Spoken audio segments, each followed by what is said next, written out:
గోదావరికి వరద పోటెత్తడంతో భద్రాచలంలో ఏఎంసీ కాలనీ జలమయమైంది. గోదావరి వరద పెరిగిన సమయంలో భద్రాచలం పట్టణంలోని పలు కాలనీల్లో నీళ్లు ఏటా వస్తాయి. 40 అడుగులకు పైగా నీరు ప్రవహిస్తుంటే గోదావరిలోకి డ్రైనేజీ వాటర్ వెళ్లదు. దీంతో మోటార్లతో డ్రైనేజీ వాటర్ వర్షపు నీటిని గోదావరిలోకి పంపింగ్ చేస్తారు అధికారులు. ఈ ఏడాది కూడా ఇలాంటి చర్యలు తీసుకున్నా ఒకచోట మాత్రం స్లూయిస్ సమస్య తలెత్తడంతో ఏఎంసీ కాలనీని వరద నీళ్లు ముంచెత్తాయి. దీంతో ఆ కాలనీ వాసులను పునరావాస కేంద్రానికి తరలించారు. ఏఎంసీ కాలనీలోకి గోదావరి నీళ్లు ప్రవేశించడంతో ఇళ్లు కూడా కూలిపోయాయి. పాములు, తేళ్లు రావడంతో స్థానికులు భయపడ్డారు. ఏఎంసీ కాలనీ జలదిగ్బంధం కావడానికి అధికారులు నిర్లక్ష్య వైఖరే కారణమని తీవ్ర ఆగ్రహం వ్యక్తం చేశారు మంత్రి తుమ్మల నాగేశ్వరరావు.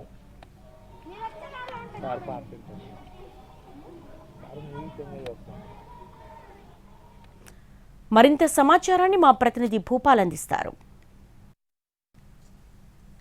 గోదావరి వచ్చిందంటే భద్రాచలం పట్టణంతో పాటు అనేక గ్రామాలకి చుట్టూ ముంపు చేరుకుంటుంది. ప్రధానంగా భద్రాచలం పట్టణంలో కూడా అనేక పల్లెలు అంటే భద్రాచలం పట్టణంలో ఉన్న వాడలు మునిగిపోతున్న పరిస్థితి గతంలో జరిగేది. అయితే ఈసారి చాలా జాగ్రత్తలు తీసుకున్నామని చెప్తున్నాం. మనం చూడొచ్చు, మన వెనక మొత్తం కూడా ఇది ఏఎంసీ కాలనీలో ఉన్న ఏఎంసీ కాలనీలో ఇండ్లు అన్ని కూడా నీళ్లు వచ్చిన పరిస్థితి. ప్రధానంగా గోదావరి నుంచి వచ్చే వాటర్ స్లూయిస్ లో నుంచి మురుగు అంతా కూడా బయటికి వెళ్లిపోవాల్సిన పరిస్థితి. మనం ఇప్పుడు ప్రస్తుతం ఉన్నది గోదావరి నీళ్లలో కాదు, ఇది కేవలం డ్రైనేజీ, భద్రాచలం పట్టణానికి సంబంధించిన డ్రైనేజీ మురుగు నీటిలో మాత్రమే మనం ఉన్నామని చెప్పవచ్చు.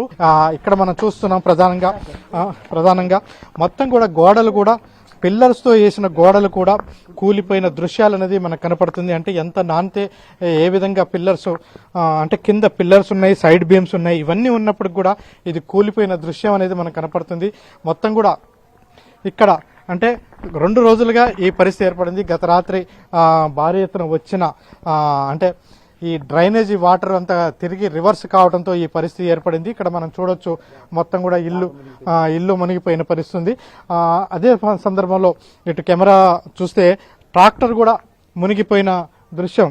మొత్తం కూడా మొత్తం ఈ పట్టణం నుంచి వచ్చే డ్రైనేజీ వాటర్కి సంబంధించి ఇట్లా ట్రాక్టర్ కూడా మునిగిపోయిన దృశ్యం అనేది మనకి చూడొచ్చు. గుడిసె కూలిపోయింది. అదేవిధంగా ఇక్కడ ఈ ఇండ్లు అనేది కూడా ఎప్పుడు డ్యామేజ్ అవుతాయి అనేది కూడా అర్థం కాని పరిస్థితి. మొత్తం కూడా మనం చూడొచ్చు, ఇక్కడ మొత్తం కూడా గోదావరి అటు ప్రవహిస్తుంటది. ఆ గోదావరి ప్రవహించే చోట కరకట్ట నిర్మాణం ఉంది. ఆ కరకట్ట నిర్మాణానికి సంబంధించి కరకట్ట స్లూయిస్ నుంచి ఈ వేస్టేజ్ నీటి అంతా కూడా లోపలికి వెళ్లాల్సిన పరిస్థితి ఉంది. కానీ ఆ విధంగా వెళ్లటానికి అవకాశం లేని పరిస్థితి ఏర్పడుతుంది. ఇది మొత్తం కూడా ఈ ప్రమాదం జరిగింది. దీంతో నువ్వు చెప్పు, ఏంటి అక్కడ ఎప్పుడు ఇల్లు కట్టుకున్నావు, ఇక్కడ ఏంటి పరిస్థితి? 20 సంవత్సరాలు అవుతుందండి. పడుతూనే ఉంది ఇక పొద్దాకల. ఇక మేము పోతున్నాం, మళ్ళీ వస్తున్నాం, పడుతుంది. ఈ సంవత్సరం ఇప్పుడు ఎక్కువ పట్టిందండి. అది పట్టింది, తీయబోయేసరికి వచ్చి పడ్డాయిగా తీయాలి అట్లా ట్రాక్టర్. ఎందుకు ఇట్లా జరిగింది ఈసారి అంటే మొన్న ఎక్కువ వచ్చి తగ్గిందండి. తగ్గింది కదా, ఇక పట్టదలే అన్నట్టు ఆఫ్ చేసిన. ఈ లోపు మళ్ళీ ఎక్కువైంది. ఇక్కడ ఆడ వాటర్ తగ్గినా కూడా ఈ వాటలేదండి. ముందు ఇటు గంగారం కాడ నుంచి ఈ గోలగట్ట కాడ నుంచి వస్తాయి ఈ నీళ్లు అన్ని రావటం వల్లే ఇక్కడ ఆగిపోతుంది. డ్రైనేజ్ వాటర్ అంటే వర్షాల పొలాలకు కురిసిన వాటర్ డ్రైనేజ్ ఏందండి. మొత్తం శాలాల నుంచి కురిసిన వాటర్ ఇక్కడ ఇంజనీరింగ్ కాలేజీ కాడ నుంచి గోలగట్టేసుకొని ఇటు ఇప్పుడు ఇదండి రాజుపేట రాత్రి బాగా ఇబ్బంది అయిందండి. మరి ఇబ్బంది కాకుండా మా పిల్లలు పోయారులే కానీ మేము ఉండం. కానీ ఇక కూలిపోతుందండి. పిల్లర్స్ తో వేసి కట్టి నీళ్ళు అండి ఇది.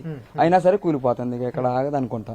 ఈ మొత్తం కూడా ఇదే పరిస్థితి ఏర్పడింది. మొత్తం సామాన్ అంతా కూడా రాత్రి వీళ్ళంతా సర్దుకోవాల్సిన పరిస్థితి ఏర్పడింది. ఈ ప్రాంతంలో ఉన్న ఇండ్లన్నీ కూడా ఈ విధంగానే ఏఎంసీ కాలనీ మొత్తం కూడా ఈ విధంగానే ముంపుకు గురైన పరిస్థితి ఏర్పడింది. మొత్తం కూడా ఎక్కడికక్కడ ఇండ్లు కూలుతాయని భయం వేస్తుంది. వీళ్ళందరికీ పునరావాసం ఏర్పాటు చేసినప్పటికీ మొత్తం ప్రజలు మాత్రం ఇబ్బందులకు గురవుతున్నామని చెప్తున్నారు.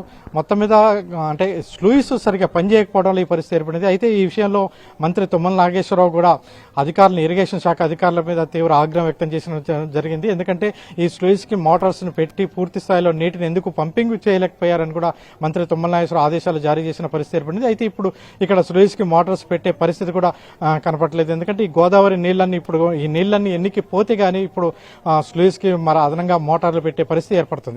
కెమెరా పర్సన్ పొద్దుతో భూపాల్, ఎన్టీవీ, ఏఎంసీ కాల్ నుంచి, భద్రాచలం నుంచి.